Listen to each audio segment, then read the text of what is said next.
Hello guys पिछले video में हम भोलेनाथ की कृपा से महाकाल जी के मंदिर परिसर तक पहुंच चुके थे और अब हम महाकाल जी के दर्शन करने हेतु आगे बढ़ रहे हैं। गाइस ये बहुत ही अमेजिंग फीलिंग है। जैसे जैसे मंदिर नजदीक आ रहा है वैसे ही न जाने क्यों हार्ट बीट बढ़ती जा रही है। गाइस यहाँ से शुरू हो जाता है हमारा कॉरिडोर जो हमें भोलेनाथ के दर्शन तक लेके जाएगा। गाइस कोई भी धक्का मुक्की नहीं थी, ये अच्छी चीज थी। गाइस कॉरिडोर में एंट्री करते ही आप नोटिस करेंगे यहाँ हमारे प्यारे शिव जी की बहुत सुंदर सुंदर प्रतिमाएं बनी हैं। गाइस ये प्रतिमाएं इतनी ज्यादा सुंदर बनी हैं कि आपका दिल ही नहीं भरेगा चाहे जितनी बार देख लें आप। भोलेनाथ की जटाएं, उनका डमरू, उनका त्रिशूल, उनकी मुखाकृति, सबकी कलर शेडिंग इतनी सुंदर तरीके से की गई है कि आप बस देखते ही रह जाएंगे। एंड गाइस ये प्रतिमाएं एक और चीज शो कर रही थी कि हमारे प्यारे भोलेनाथ कहाँ कहाँ विराजमान है। गाइस पौराणिक कथा के अनुसार समुद्र मंथन के दौरान अमृत और विष दोनों का कलश निकला था। विष का पात्र देखकर देवता और राक्षस दोनों डर गए क्योंकि यह विष पूरी दुनिया को तबाह कर सकता था। फिर समस्त सृष्टि को बचाने हेतु समस्त देवी देवता हमारे भगवान शिव से आग्रह करने के लिए निकल पड़े। और जानते हैं हमारे भोलेनाथ ने क्या किया? दोस्तों हमारे भगवान शिव ने सारा विष स्वयं ही पी लिया, परंतु उन्होंने विष को निगला नहीं बल्कि विष को अपने गले में ही रोक लिया, जिस कारण उनके कंठ यानी गले का रंग नीला पड़ गया और इसीलिए उनका एक नाम नीलकंठ भी है। इसलिए आज भी समस्त देवी देवताएं और हम लोग उनका आभार प्रकट करने के लिए बड़ी धूमधाम से महाशिवरात्रि का पर्व मनाते हैं।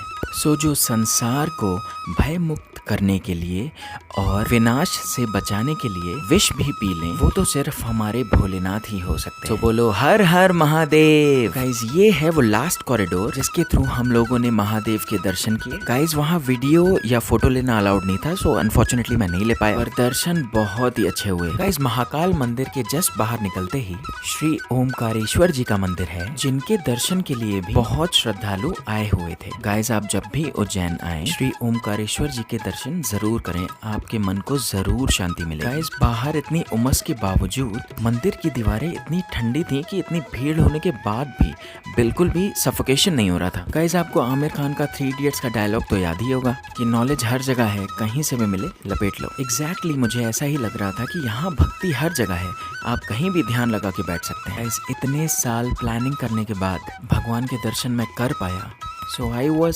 स्पीचलेस। मैंने बस भोलेनाथ से थैंक यू बोला और जल्द से जल्द वापस आने का प्रॉमिस किया। गाइज उसके बाद हम चल दिए महाकाल लोक की ओर। गाइज महाकाल लोक महाकाल मंदिर के बाद टूरिस्ट्स के लिए मेन अट्रैक्शन पॉइंट है। गाइज महाकाल लोक का इनॉग्रेशन 2022 में श्री नरेंद्र मोदी जी द्वारा किया गया था और इसको बनने में कहा जाता है कि लगभग 900 करोड़ रुपए लगे हैं। गाइज महाकाल लोक में 108 दिव्य स्तंभ हैं जो शिव पुराण की कथाओं को शोकेस करती हैं। यहीं पे एक म्यूजियम भी है जो भगवान शिव के जीवन को शो करता है। गाइज ये मंदिर परिसर की जगह है जो कि अभी कंस्ट्रक्शन फेज में है। नेक्स्ट टाइम आएंगे तो होपफुली ये भी बन चुका होगा। हाय फ्रेंड्स, तो दर्शन करके आ गए हैं और उसके बाद लगी है जोरों की भूख। तो हम यहाँ पे ऑटो वाले के सहारे, उसने सजेस्ट किया था कि बहुत ही अच्छा रेस्टोरेंट है जहाँ बहुत टेस्टी खाना है, तो हम यहाँ आ गए हैं और देखते हैं कि कैसा खाना है। गाइज यहाँ बैठने पे एकदम भंडारे वाली फीलिंग आ रही थी बट क्या फर्क पड़ता है, इतनी तेज से भूख लगी है तो खाना खाओ निकलो। भीड़ तो काफी आ रखी थी, देखते हैं खाना कैसा है। जैसा भी हो देखा जाएगा। वैसे गाइस खाने में भी काफी कुछ था। इसमें पनीर था, अरहर दाल थी, कढ़ी थी, उसके बाद स्वीट डिश में लड्डू था, हलवा था, ग्रीन और रेड चटनी थी जिनकी एसेंस काफी ऑथेंटिक लग रही थी, सैलेड भी था। तो कुल मिला के कंप्लीट फूड था। सो गाइस खाना तो टेस्टी था। गाइस खाना खाने के बाद थोड़ी देर बैठे, उसके बाद हम निकल गए दूसरे मंदिरों की तरफ। सबसे पहले हम दर्शन करने निकल पड़े उज्जैन के संरक्षक के। जी हाँ, हमारे काल भैरव जी। गाइस काल भैरव और महाकाल मंदिर की दूरी लगभग 7 किलोमीटर है। ऐसी मान्यता है कि कोई भी दर्शन काल भैरव जी के दर्शन के बिना पूरे नहीं होते। बट गाइस असली स्ट्रगल जो था काल भैरव जी के दर्शन में है। जैसा कि आप देख सकते हैं इतनी ज्यादा भीड़ थी, खड़े रहने की जगह नहीं थी। गाइस जैसे तैसे मैं काल भैरव जी के पास पहुंचा और उनकी बस एक दृष्टि ही काम कर गई। मैं सब भूल गया कि कैसे कितनी भीड़ थी, क्या थी क्या नहीं था, बस दर्शन हो गए। I was really happy. Guys काल भैरव को शराब चढ़ाना शुभ माना जाता है। गाइस उसके बाद हमने दर्शन किए माँ गढ़ कालिका के। यह मंदिर 51 शक्तिपीठ में से एक है, जिसे हर साल हजारों की संख्या में श्रद्धालु दर्शन करने आते हैं। ऐसी मान्यता है कि माँ सती का ऊर्ध्व ओष्ठ यानी कि ऊपरी होठ यहाँ गिरा था। गाइस यही मंदिर के सामने ढेर सारे लंगूर थे जो वहाँ के लोगों के साथ बड़े आराम से रह रहे थे बिना किसी को कोई नुकसान पहुँचाए। गाइस उसके बाद हम गए मंगल धाम।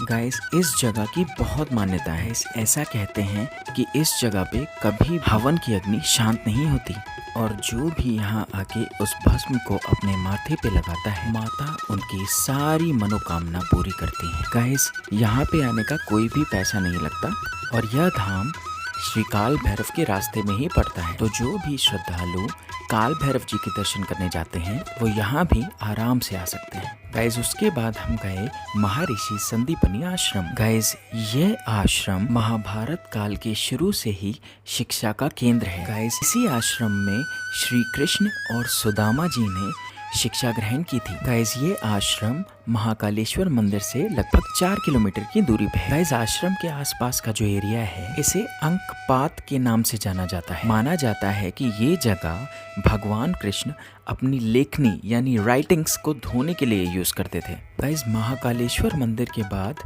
ये one of the famous places में आता है उज्जैन के। गाइज इसी आश्रम के परिसर में सर्वेश्वर महादेव का मंदिर है, जहाँ 6000 साल पुराना शिवलिंग और शेषनाग उनके ऊपर विराजमान है। गाइस इस पूरे आश्रम में सारे विजुअल्स थे, पेंटिंग्स थी कि श्री कृष्ण, श्री बलराम और सुदामा जी ने क्या क्या शिक्षाएं ली। एंड गाइस ये जो बड़ा सा कुंड आपको दिख रहा है इसे गोमती कुंड के नाम से जाना जाता है। पुराणों के अनुसार यह कुंड उस काल में जल का स्रोत हुआ करता था।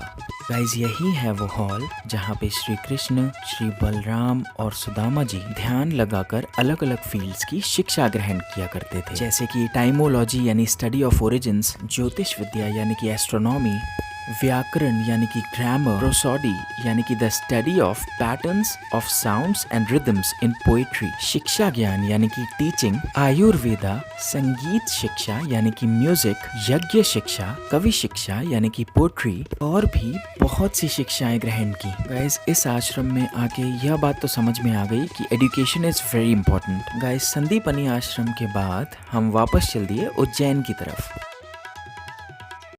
काल भैरव के दर्शन हो चुके हैं कंप्लीट और अब हम आए Harsiddhi Mata Mandir and this would be probably our last temple in Ujjain Mahakal. इस हरसिद्धि माता मंदिर महाकाल क्षेत्र के सबसे प्राचीन मंदिरों में से एक। कहा जाता है कि यह स्थान सम्राट विक्रमादित्य की तपोभूमि है। ऐसी मान्यता है जहां भगवती सती के हाथ की कोहनी आकर गिरी थी, यह मंदिर वहीं पे स्थित है। इसीलिए इस जगह को भी एक शक्तिपीठ के अंतर्गत माना गया है। इस मंदिर का वर्णन पुराणों में भी किया गया है। ऐसा कहा जाता है कि चंड और मुंड नामक 2 दैत्यों के कारण पूरा लोक परेशान हो चुका था। बात हद से तब पार हुई जब दोनों दैत्यों ने कैलाश पर कब्जा करने की योजना बनाई और दोनों वहां पहुंच गए। जब दोनों अंदर प्रवेश करने की कोशिश करने लगे तो नंदीगढ़ ने उन्हें रोक दिया, लेकिन उन दैत्यों ने नंदीगढ़ को शस्त्र से घायल कर दिया। जब यह बात भोलेनाथ को पता चली तो उन्होंने शीघ्र ही माँ चंडी का स्मरण किया और माँ चंडी स्वयं प्रकट हो गई। फिर भोलेनाथ की आज्ञा पाकर माता ने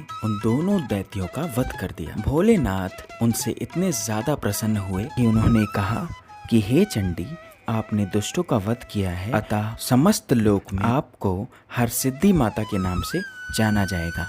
गाइस हरसिद्धि माता उज्जैन की रक्षा के लिए सदैव पहरा देती है। गाइस उज्जैन के अलावा वाराणसी में भी हरसिद्धि माता का एक बहुत प्राचीन मंदिर है। गाइस ये जो आप 2 बड़े बड़े पिलर्स देख रहे हैं इनको स्तंभ बोलते हैं और ये स्तंभ शाम के टाइम दियों से पूरे के पूरे लाइटन अप होते हैं, जिनसे पूरे मंदिर की शोभा बढ़ जाती है। गाइस ऐसी मान्यता है कि यह दीप जलाते वक्त बोली गई कोई भी मनोकामना पूर्ण होती है। तो बोलो हरसिद्धि माता की जय। तो गाइस यहाँ पे हमारी उज्जैन की यात्रा समाप्त होती है। ऐसे ही ब्यूटीफुल वीडियोस देखने के लिए like, share and subscribe to my YouTube channel and don't forget to hit the bell icon so that मेरे आने वाले वीडियोस के नोटिफिकेशंस आपको सबसे पहले मिल जाएंगे। गाइस आने वाली सुबह एक नई जगह पे होगी और एक नई एनर्जी के साथ होगी। So stay tuned. Till then keep exploring, keep loving yourself. Thank you so much for watching, guys.